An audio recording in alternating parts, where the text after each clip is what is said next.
welcome to another episode of the Dibbly Dobblers Cricket Podcast. As always, I am your main host, Callum, and as always, I am joined by secondary host, director, producer, dinner lady, Andrew. That was quite a short list tonight. I couldn't be bothered. You couldn't be bothered. Partly as well, because just before we came on air, you just raging, so I was like, better not offend you. That was just my kids.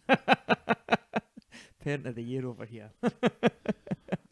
You've been a bit stressed since I've been here. So. Yeah, no, it's all right. We've had a good evening. We've played a game of cricket. We've recorded an interview, which you'll see later on. It's a face-to-face one and everything. But in the same clothes, but I know. different location. So. Indeed, yeah. This one isn't as picturesque as the one that the interview was in. It was quite nice. It was like we were on Sky Sports News or Sky Sports or something. Good. But we need to get a more professional lighting setup. I've just kicked the camera as well. So it doesn't seem to be wobbling too bad, so we're all right. It is wobbling though, so if you are getting a bit nauseous watching it, I do apologise.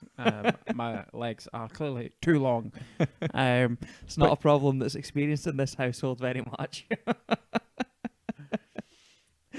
Anyway, yeah. As people will be able to tell, to be fair, I kind of slouched down during our interview later on because I was like, I'm quite a bit taller than the two of you. I'm going to come down a bit to your level. Yeah. But anyway. So we had a game of cricket tonight. Good social game of cricket. Yeah, it was all right. My shoulders are sore from carrying the team. Yeah, I mean, you scored about half the runs, took about half the wickets. Just standard due at the moment, to be fair. Still lost, but hey ho. We did. My first wicket was a beauty. Absolute jab. It was beautiful. Good dibbly dobbler as well. Yeah. Really didn't bowl it with any pace, so it's beautiful stuff with a soggy pink ball. But we're not here to talk about our terrible standard of cricket.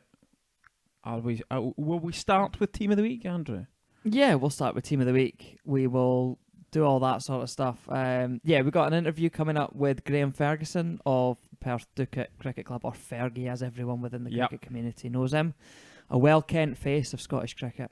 And he's talking about the 3 Counties Cup. So that's coming up later on.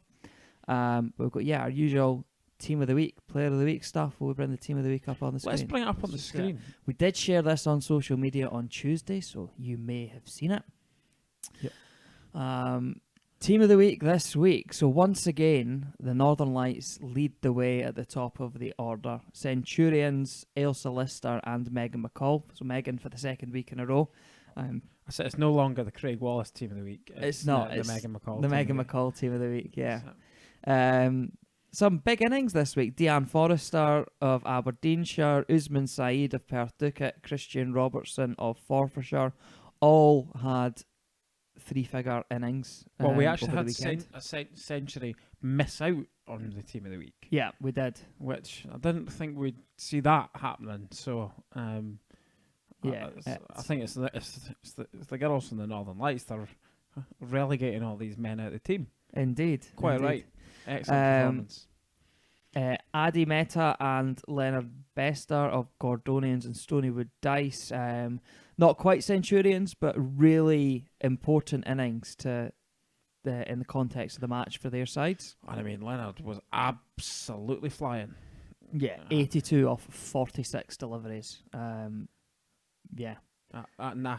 Eastern Premier League standard. I mean, I can't even do that at our standards. So possibly bowling is a bit faster. Maybe makes it easier. Yeah, possibly. That's going to be my excuse. Yeah. Charles Cassell of Falkland, 64 off 45 and 5 for 52 off 10 against the Grange in a match that they just missed out. They lost by 2 runs. Yeah, Grange are liking the wee cheeky 2-run wins. Yeah, second week in a row that they've won by just 2 runs. Jack Hogarth of Forbes with 2 very good performances. 3 for 7 off 4 against Meagle in the T20 during the week last week. 4 for 19 against Arbroath from his 10 over the weekend. The boy doesn't like giving runs away, does he? No, and actually given that he's a leggy, that's possibly slightly unusual. Leggies taking wickets is maybe something you expect, but the economy is very, very good. Yeah. Kirsty McCall, another Forfarshire player as well, but her performance for Northern Lights, 4 for 10 off 6. And that makes the McCall sisters our first sibling pairing to make Team of the Week. Indeed. Even though they play for different clubs. They do, yes. Kirsty plays at Forfarshire, Megan at Arbroath. I did like on Kirsty, the Northern Lights are doing like a player profile thing on Twitter, doing a couple of players. And Kirsty's fact was that she is Megan's sister. I was like, all right, okay. It's like, clearly she must hear that a lot. Yeah. And then the final place, Luke Bain of Aberdeenshire, 5 for 13. Yes, in a slightly one-sided 2020 match against Bonaccord. Yeah, but 5 wickets from 15 deliveries. That's pretty sloppy, really. Quite, yeah. Strike rate of 3. I mean, most people would be happy with an economy rate of 3. Although, is this economy rate? His economy rate is worse. It's higher than his strike rate.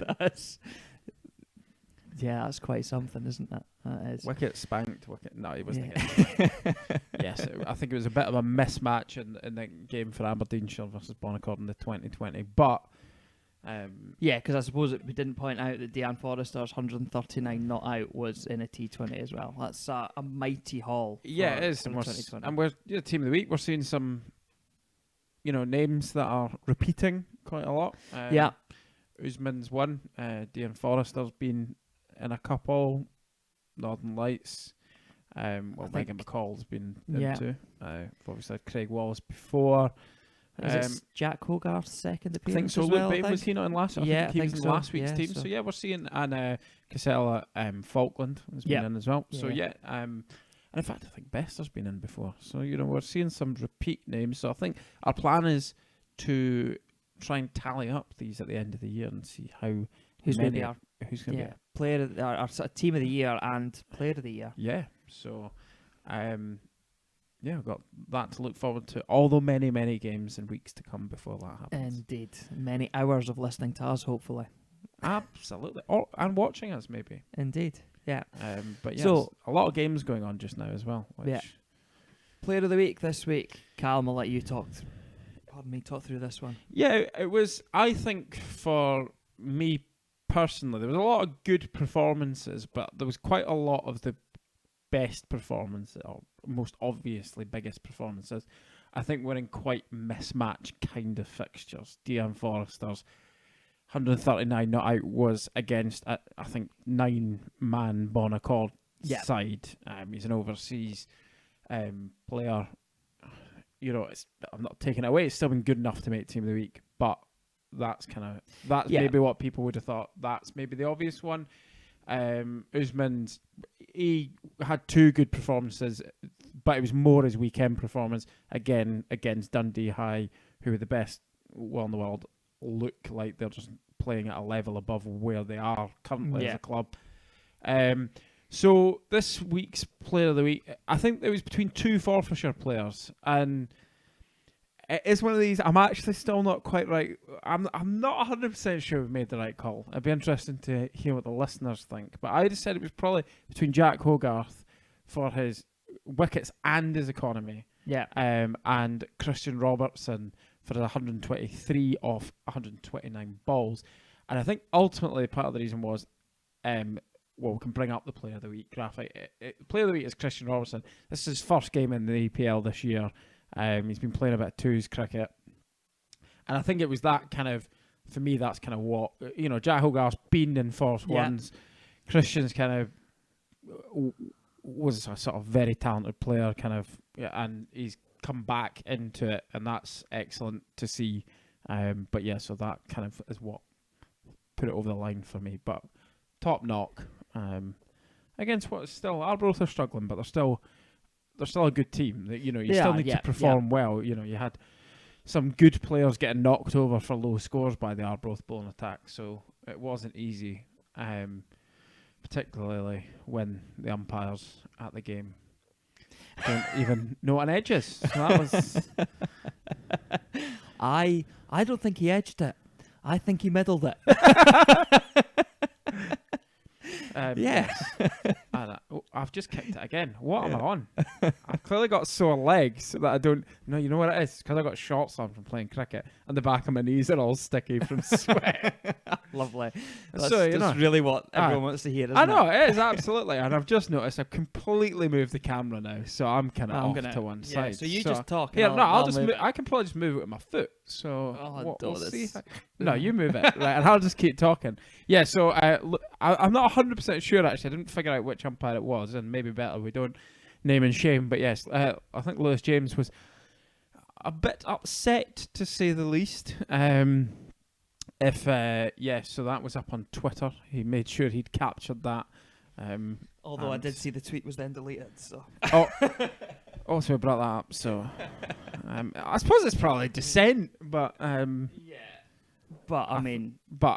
yeah, it was. The umpire will watch that back, and they'll not be happy with themselves. But anyway, it is what it is. Plus, I mean, you know, the good thing for that umpire is he didn't make the biggest fool of himself in Scottish cricket on Twitter this week. Are we going west? Oh. Go west, yeah. We have to go west, yeah. So, if we'd be more prepared, we'd work out how you could show clips. We'll have to do that. We need to do that. Get folks sending clips in. But there is a clip that has done the rounds. It's on That's So Village on Twitter, and I think it's also on Cricket District, two sort of reasonably sized content producers in the cricket Twitter sphere. And it's a clip from Kelburn against Ayr. Yep. I think Ayr are the offending party. Yes. It was a simple run-out opportunity, wasn't it? Apparently not. Because the wicket-keeper, for some bizarre reason, rather than whipping the bails off, tries to throw it to the bowler.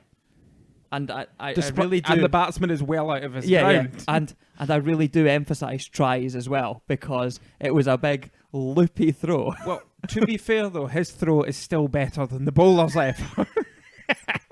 Yeah. I can only assume got cramp or something mid-throw, because I have no idea how else. Because his throw went to extra cover. Yes. If you haven't seen it, get on Twitter, or it's maybe elsewhere as well. Find it, because it's absolutely hilarious. The thing that I loved was the small detail, because in the frame is the scoreboard, the electronic scoreboard on the back, and you see the ball get to the wicketkeeper, and then you see him throw it, and then if you're watching the scoreboard, it ticks over as the wicket's fallen. And the scoreboard is just like, oh, right, I need to work out how to put this back now. So yeah, an absolutely top quality one. There was another clip from that game as well, actually, where a batsman hit a nice shot and then did some weird kung fu kick in the air. I don't know what that was all about as well. So all round embarrassment for Scottish domestic cricket. But yeah, no, that was a good laugh. But yes, these clips do make the weekend Monday morning viewing. Obviously busy working, but you know, absolutely. So that was our team of the week and player of the week. So Indeed. As always, let us know on Twitter or on the comments below on YouTube what you think of the team of the week and the player of the week selections. If you disagree, think someone else should have been in, or just want to tell us that we're wonderful and correct, that'd be great. Or wrong, as someone, we'll get to it later, but someone took great delight in pointing out. No, we're going on that now. We're going on Twitter. So, will get onto that later. We'll get onto it later. Yeah, I was just remembering we don't do that context. segment. Yes, we will get onto that later. But so yeah, at DevDogPod on Twitter, as always. To quote Excellent. Callum. As always. Right. What's next? So the other thing that's been blowing up Twitter this week on the cricket Twitter is the controversy that Lords has not sold 18,000 tickets for the New Zealand Test match. Don't know whether there's been a rush on sales and maybe they've got that number down a wee bit, but the earlier in the week it was 20,000, so it was 5,000 for each day pretty much, because obviously only sell days 1 to 4 in advance. Yeah. So, but the big finger pointing that's going on is that basically the ticket prices are ridiculous. Yeah. It's something that we touched on before. We were slightly critical of Cricket Scotland's pricing in a game before, and the argument to a lot of people is that basically people are being priced out of the game. Yeah.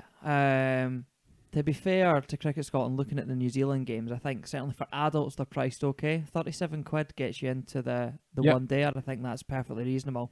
25 quid for under 16s I think is still a little bit steep. I think that is steep.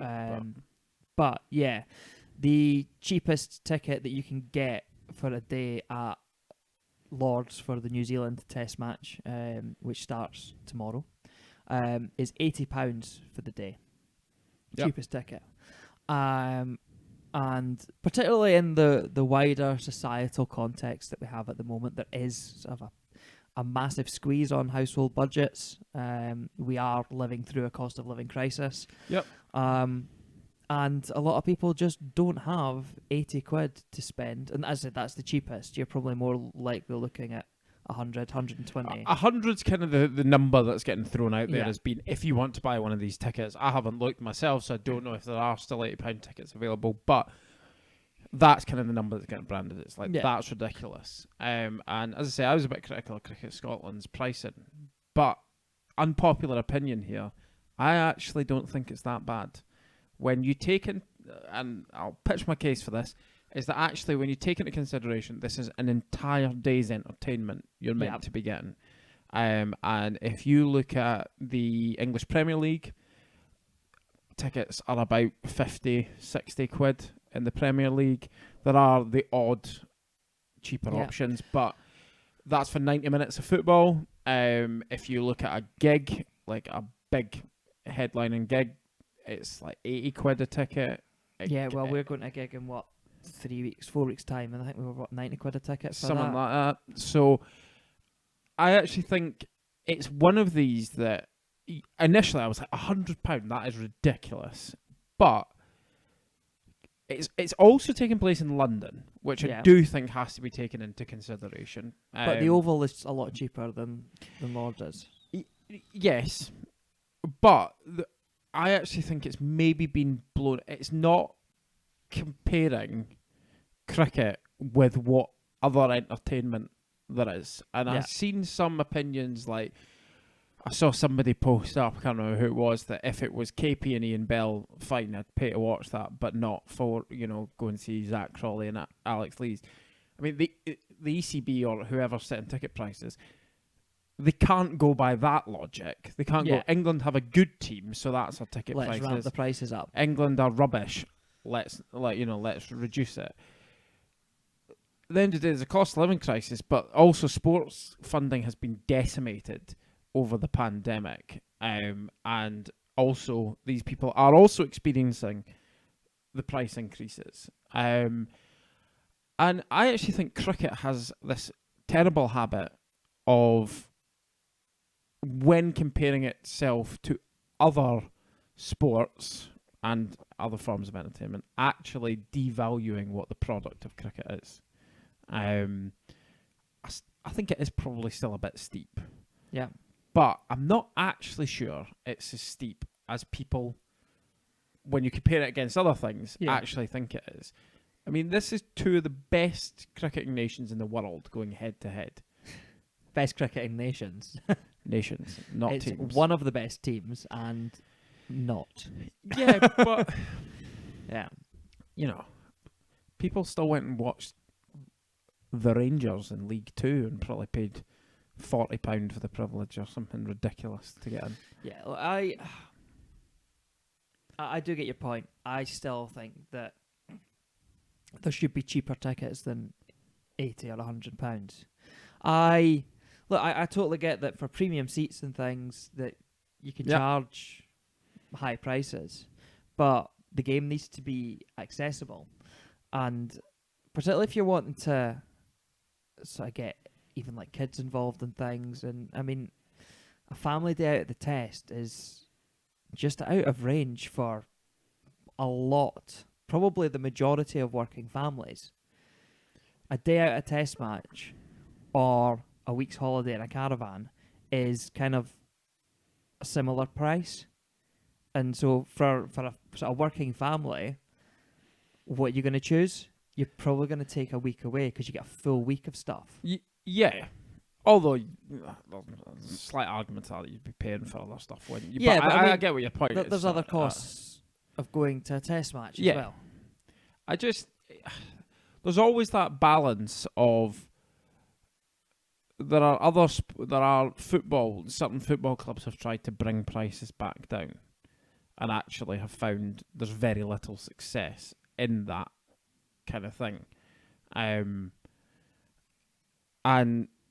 I just kind of wonder if people wanted really to go and see the product.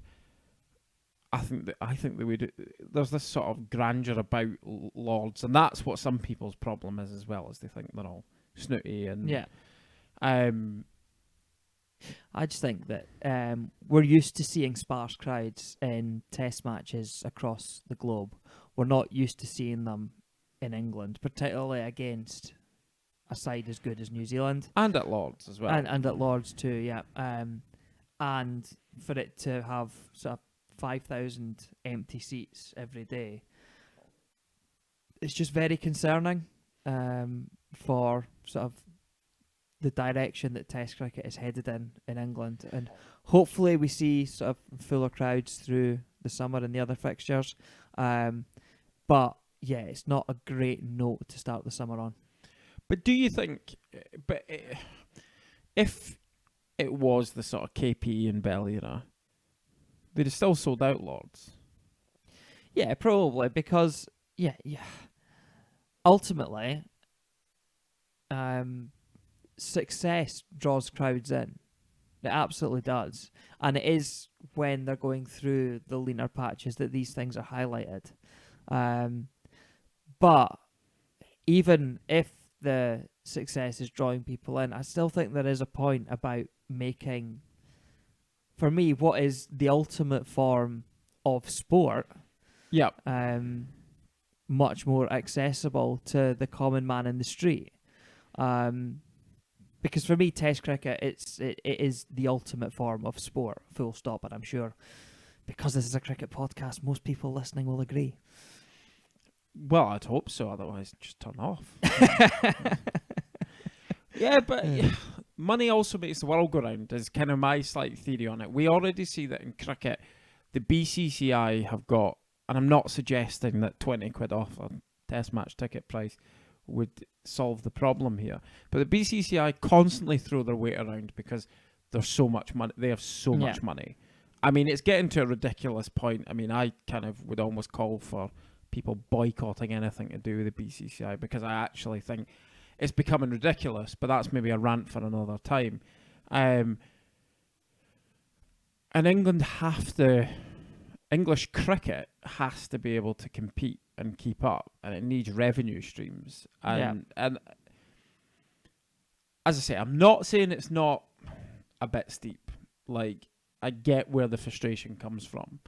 I think on accessibility, there's maybe other ways to do it. You know, the people who can pay for it, if that's what the value in the sort of entertainment market is, I see actually no harm in them paying for it. I think there are ways you can get tickets into the hands of people who perhaps can't realistically afford that, and particularly young people, because I think that's the key thing. You want to get young people in, and if it's 500 kids are given free tickets from, you know, if it's in London, from, you know, poor background schools, but their ticket is an adult and child ticket, kind of thing. I think there's ways and means around that.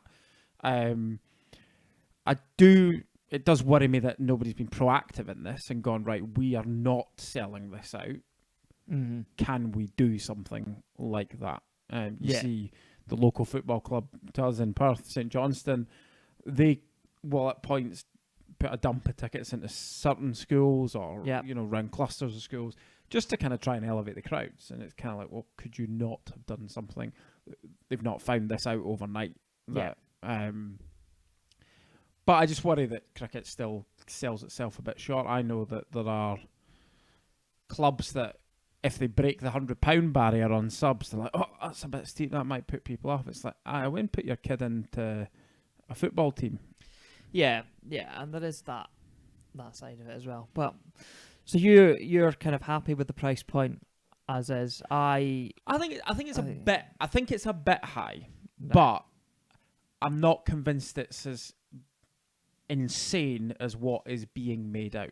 Is my point. Okay. And that is a bit of a U-turn on what I'd criticise, because actually, kind of sitting back and looking at it and go, well, the ODI, I think the kids' price is high, £25. But if you compare it, this is an international fixture for a whole day Against a Premier team. Against World Cup finalists. Yeah. I mean, actually,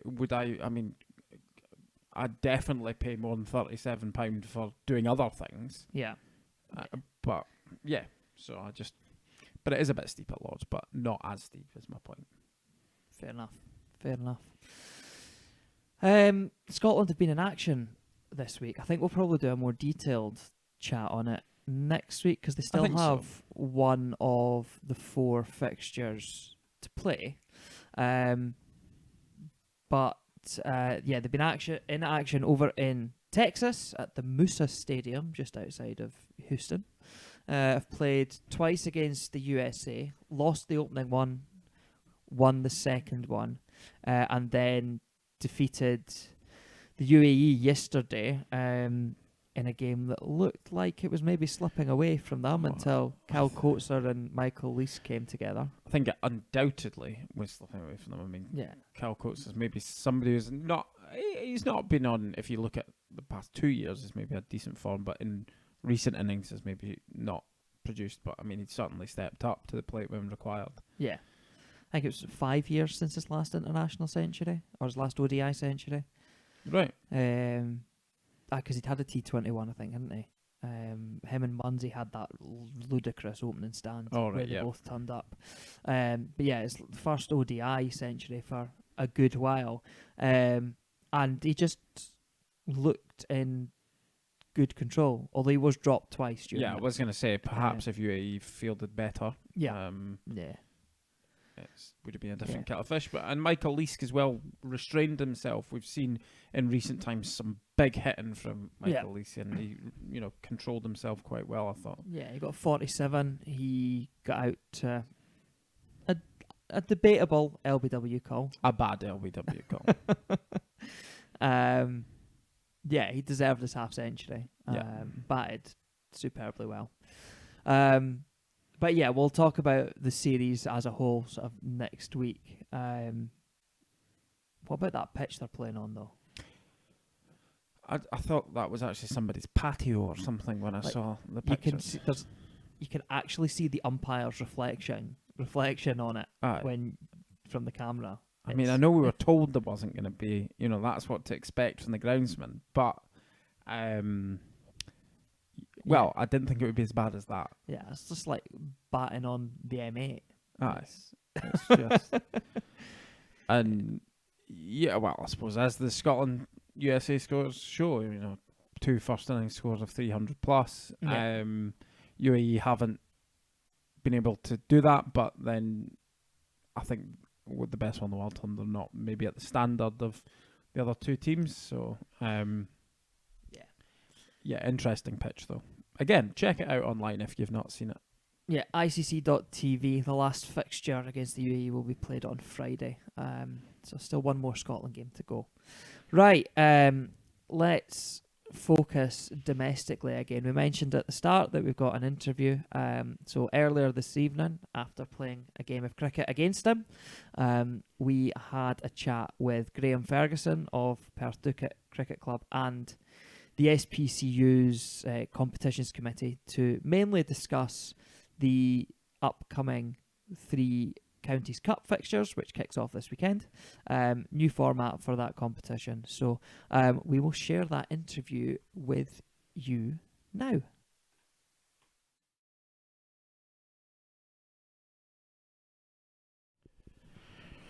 So we're here at Doo'cot Park with Graham Ferguson, the secretary of Perth Doo'cot Cricket Club and also part of the Strathmore and Perthshire Cricket Union Competitions Committee. Quite the mouthful. How's it going tonight, Graham? We're just having a wee social game, Super 8s as we call it. So we just come off the pitch. I've taken 4 wickets, so I'm quite happy. First time since I was about 15. But there we go. Quite happy And you with caught that. me as well. Yes. That's- Well, both and- me and then hit the And I winning caught run. So Andrew good. Smith. There you go. Well, You had a night. You had a you'll night. no doubt edit that before it goes out. There we go.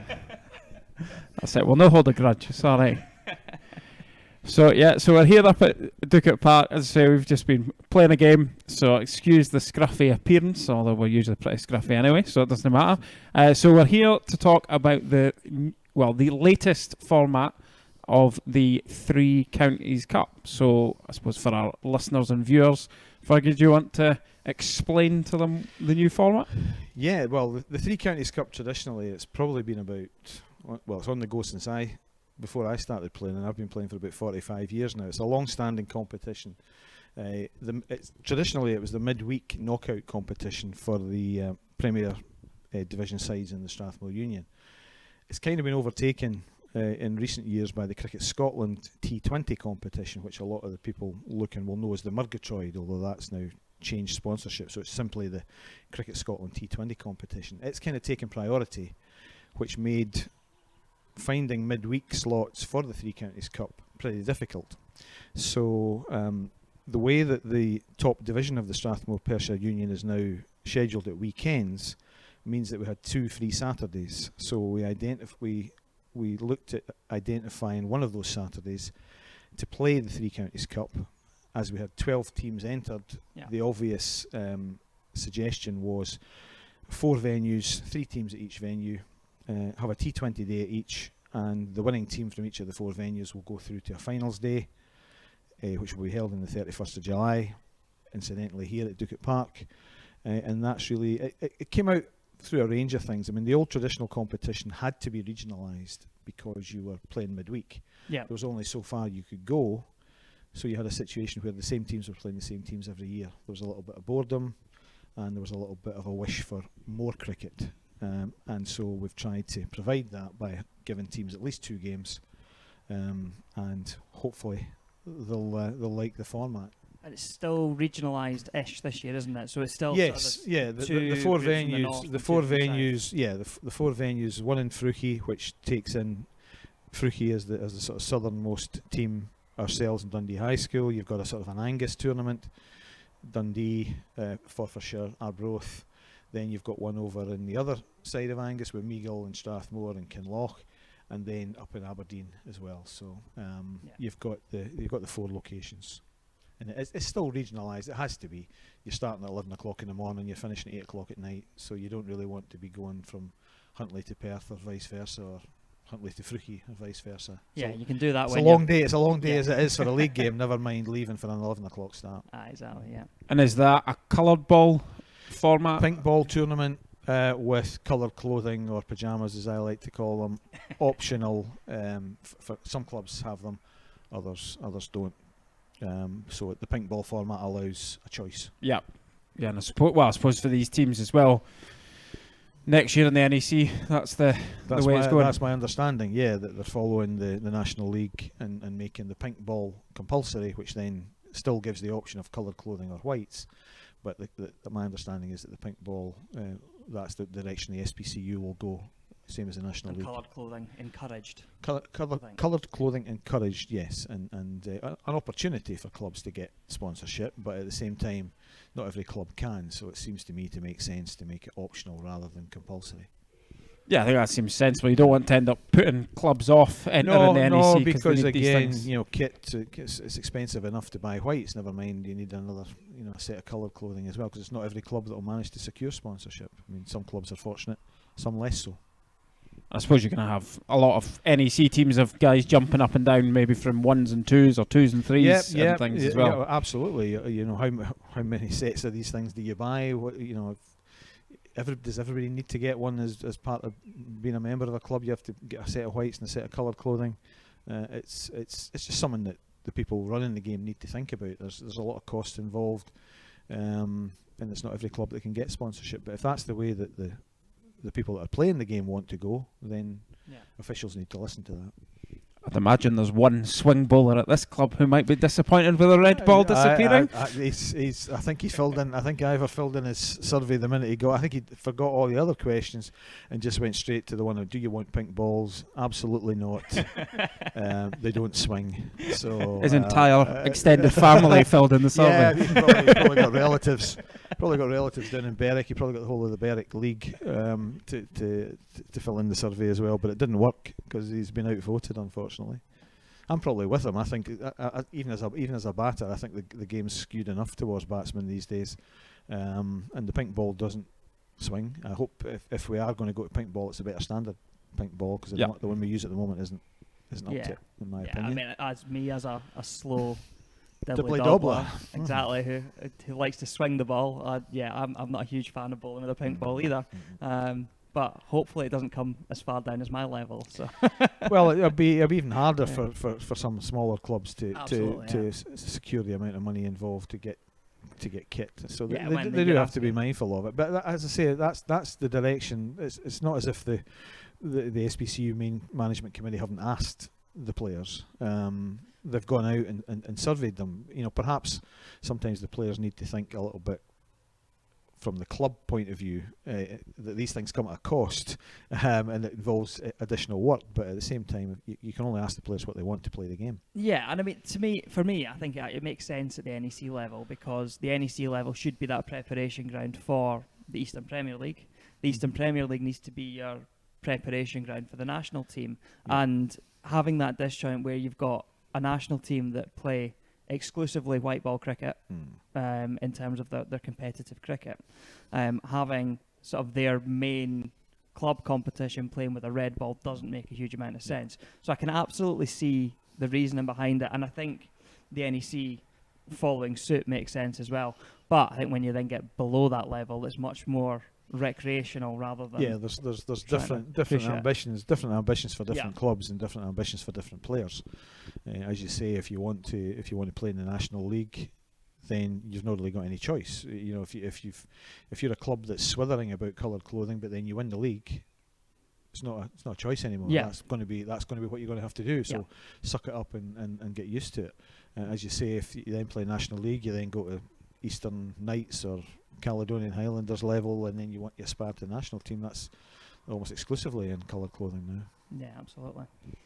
Yes, so as well as the Three Counties Cup, there's also the Two Counties Cup that's played in the SPCU area. That's, I believe I'm correct to say, that's kind of just retained its traditional. It's just kept its midweek slot. It's the cup for those clubs who take part in the Three Counties Cup. That's where their second teams play, or some of the smaller clubs who play in Division 1, Division 2. And that's staying straight knockout. It's already started. The first round of games should have been played by Sunday, I think, from memory. The quarter-finals will take place during June. The semi-finals, we're hoping, will be played in July, and then the final will be part of the finals day. So the Three Counties semi-finals and final, and the Two Counties final will all be played here in one day. All right, okay, so two semi-finals on at the same time. Yeah, and then because we've got the two pitches here. That it's the obvious destination, home for something like that. We've hosted it maybe 3 times here at Doo'cot, so it enables you to have that both competitions in the same day. Yeah, because when I was umpiring, that's what I was up here for, both sort of sets. I know at one point there was, when I was sort of slightly involved with the SPCU, there was some discussion over a sort of Two Counties Cup getting their own finals day, but I take it that's never come to fruition. I think it was being talked about. I think it's more, if you can get Doo'cot, if you can get a 2 pitch venue, then having it as part of the bigger thing is fine. Otherwise, you're looking for another venue. You're wondering if you're going to play on a Sunday or if you're going to make it a midweek. The Two Counties Cup finals and the Three Counties Cup finals, when I was a boy, were played midweek. They were never played at the weekends really until we started hosting the finals here in about 2016 or so. It was always on a July. They always tried to get the competition run so that the finals were played in July when you still had the light. Otherwise, you were finishing in the dark. Well, yeah, because when I was playing sort of in my latter teens, I suppose it was Strathmore used to host it a lot because the grades select team always used to be in the final. It was a good venue to have it. Yeah, I played for Mayfield in a Two Counties Cup final, 2010, 2011 at Lochside. In fact, it was 2011. Yeah. Well, it's good though that there's plenty of T20 cricket, and I suppose it's hopefully people can get down. I know it's when I've been down umpiring, it's been a good day, kind of buzz around the place. I mean, the SPCU look after most of the organising of it. We just offer the facility here at Doo'cot. There's a bar, there's your barbecue. Umpires are there, scorers there. There's usually somebody from Cricket Scotland or something there to present the prizes. Although I think the finals day this year coincides with the New Zealand One Day International, but we didn't know that when we set the date, and unfortunately with all the other things that are going on, we're hosting the under-14 national finals here the following week, the 7th of August. So this place is in demand, obviously, as a two-pitch venue. Yep. Yeah. And that's possible. These things will happen. There's only so many weeks you can play it, but there's all these competitions to be had. So you just have to try, and whoever shouts first gets the date, and that was the one we identified. And are there any ambitions of Frog Box is something that's kind of taken off? There's a couple of clubs in this league. Some clubs have it. We've talked about it. We don't see it as something that's a priority at the moment.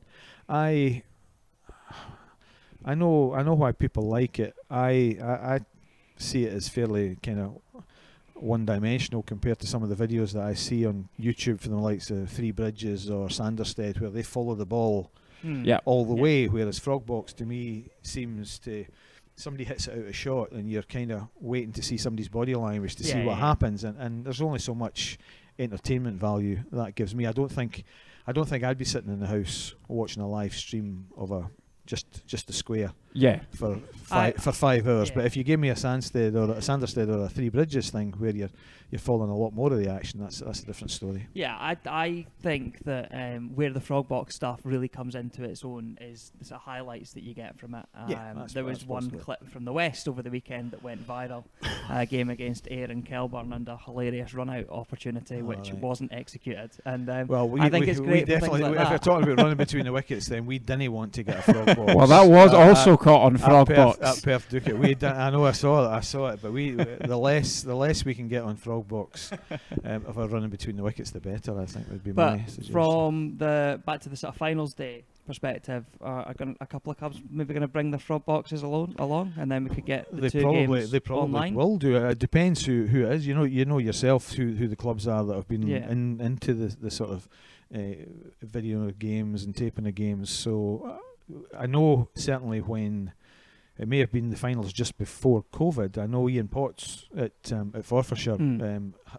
Forfarshire were here in one of the finals, and they were videoing the game.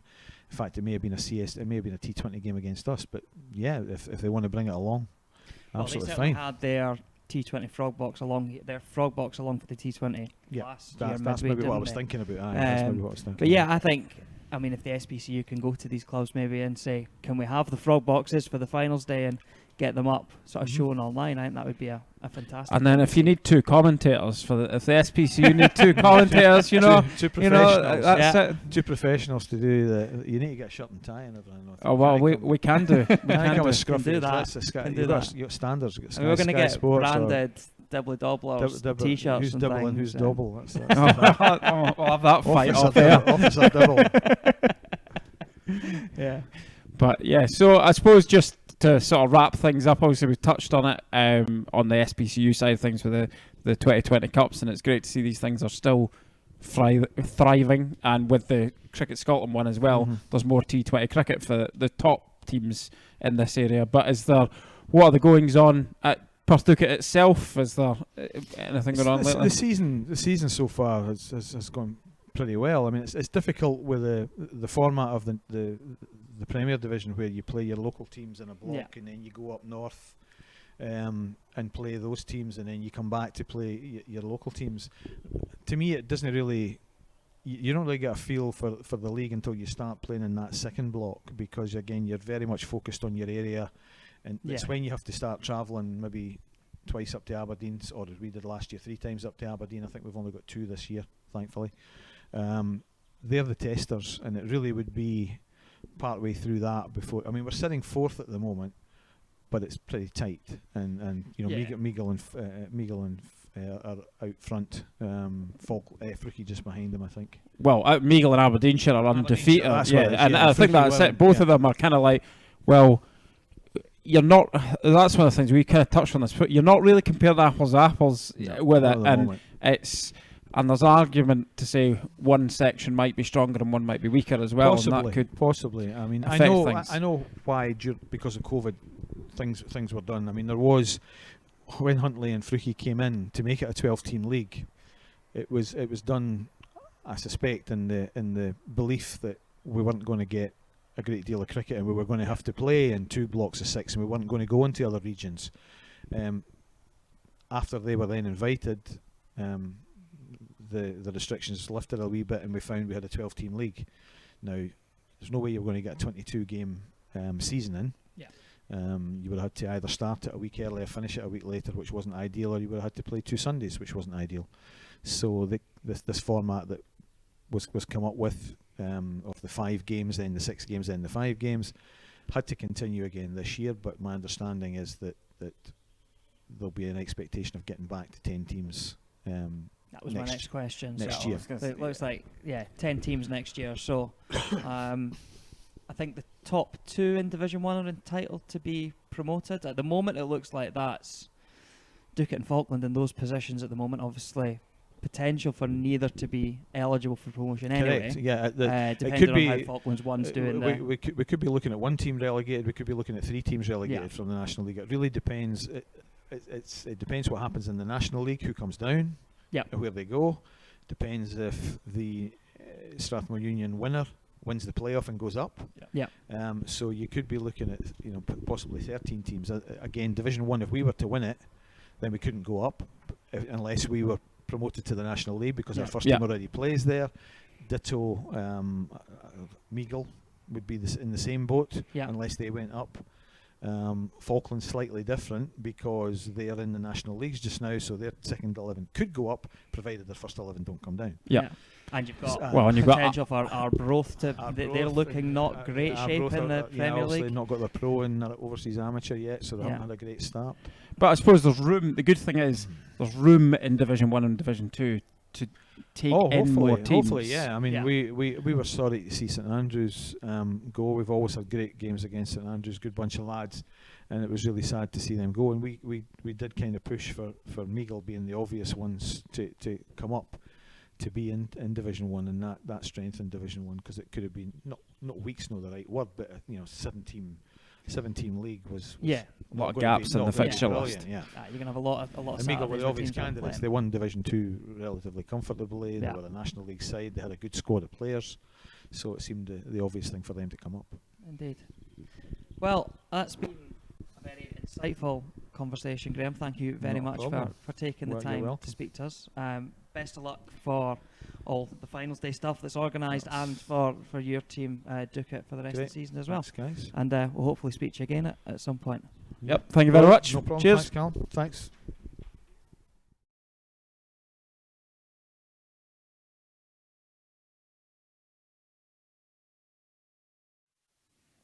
Well, thanks again to Graham for having a chat with us. Lovely setting that. Stood on the balcony at Doo'cot Park. It was very good. It was very nice. Yeah, felt like a good one. So yeah, hope you all enjoyed hearing that one. So it's predictions time. Scores first though, eh? Oh no, last week's predictions. Last week's predictions. Get them up. So we mentioned earlier that I was called out on Twitter. Who was it that called me out? James Girolami. Yeah. Of Forfarshire, because I predicted that Arbroath would beat Forfarshire. And he called me. You didn't, I know. And he called me a very wrong man, so thank you. I was for rather that. kind of him, I thought. Thank you for that. He did also say that if we wanted good content, we should get him on the podcast, so we might have to take him up on that. Have you ever played against them? No. Cool. I've not. definitely. I just feel like he might be a bit of a maverick one to have All on. right. Well, maybe we should just get him on for some predictions. Just for some banter. Or just, yeah. In fact, actually, James, you want to co-host with me instead? That'd be all right. Andrew, Aye. we've always said behind-the-scenes production person would be best, so I think that would work. Bolt. Get out my kitchen. It's fine, James. We can record elsewhere, don't worry. Anyway, I got that one wrong. I also got Kinloch v Huntly wrong, and I also got Gordonians v Strathmore wrong. But Callum got that we one all wrong. get the odd one wrong. Callum got that one wrong as well. So both the jokers came in, unsurprisingly. So it was a 6-4 week for Callum. He Again. pulls another 2 points ahead. Oh, dear. Look at that. That's beautiful. Andrew, 20. Callum, 25. 5 point. I mean, we've only done 4 weeks. I know. I mean, It's not going well. it's not. I mean, I didn't expect anything less, if that helps. Not that I'm gloating. Or anything. Anyway, right. We need that sound bar we were talking about last week, so I can play some gloaty noises. Yeah. There's no NEC this week. As we've found out, it's 3 Counties Cup week and It is. split into 4 different groups. So what we thought we would do is we would have a go at predicting the final outcome of the 4 mini groups. So just who finishes first, second, and third in each group. 1 point for your winner. Yep. Another point if you get the full lineup right. Okay. We'll share the predictions now, and actually we are pretty agreeable for the most part. We think Aberdeenshire will finish top of their group, followed by Gordonians and then Huntly. We expect Meagle to triumph over Forfarshire and Arbroath. Perth Doo'cot to come out ahead of Fruki and Dundee High, and then we differ on the bottom one. We both think that Stonywood Dice are probably going to be the third place team in that group. I've gone for Kinloch to win the group. Callum, you've gone for Strathmore. Do find that this was kind of a difficult one to predict. I think Kinloch, with a lot of the sort of type of players that they have, I think they'll be well suited to T20. Well, they won the tape ball Yeah. competition just before the season started. So yeah, I mean, I don't look at you saying Kinloch and go, that's a ridiculous call. Yeah. Like, I think it's not a ridiculous call. I obviously think it's wrong, but yeah, I think it's. I suppose with the Graham Fergie mentioned the CS T20 that's going on. Yeah. And the thing is, we have some of these teams playing. The slight difficulty we have is some of these are second 11s, and not who aren't playing in the CS T20. Yeah. So that is one variation. But Strathmore are playing in the CST20. This is their first 11 that's in the 3 Counties Cup. So they are a side that have got T20 experience this year. Tian Brits has performed pretty well. I'm backing him pretty much. Yeah. That's he's probably swung my vote as much as anything. I think the other one that's kind of interesting, I think probably the top 2 groups, with Aberdeenshire and Meagle winning. You just have to look at the league. They've been absolutely dominant. Yeah. They both have like strong top orders, plenty of bowling options, things like that. Kind of what you want in T20 cricket. Yep. But probably the other one is the Fruki Perth Doo'cot one. If we'd have predicted this at the start of the season, I would imagine we would both have Fruki and Doo'cot the other way round. Yeah. Fruki have gone through a bit of a sticky patch since Safi and Sharif went off for Scotland duty. This is when they're paying for an express flight for him back for Saturday. Yeah. Well, he didn't play yesterday, so if he doesn't play again on Friday, That's it. you just jump on that plane with Hamza Tahir when he's coming home for his wedding. Is he getting picked? No, right, get back here. So yeah, Yeah, I mean we're going to get blown out of the water if Safi randomly shows up. But yes, they've just Can't see it. no, I can't either. But he just has been. They as a club, have been just going through a bit of a bad patch. If they all of a sudden rock up and win that group again, it's not going to be they're perfectly capable of doing so. Yeah, and Doo'cot did beat them in T20 format just last week, or the week before, very recently. So, and it was at Fruki, which is where that group is being held. So it's not even like the home advantage should swing that or anything. Yeah. So yeah, that's our predictions for this week. So we'll see. So we'll update next week when I'm 7 points behind. I was going to say I Let's expect just you be to be 7 points behind. Yeah, so that's excellent. Probably what's going to happen. Anyway, I think that brings us to the end of another episode of the Dibbly Dobblers Cricket Podcast. Please do reach out on Twitter at dibdobpods, comment on the YouTube, remember to do all the usual stuff like share, subscribe, switch on notifications, all that sort of stuff. Thank you as ever for listening and for watching. We really do appreciate your company, and we'll speak to you again next week. Bye everyone.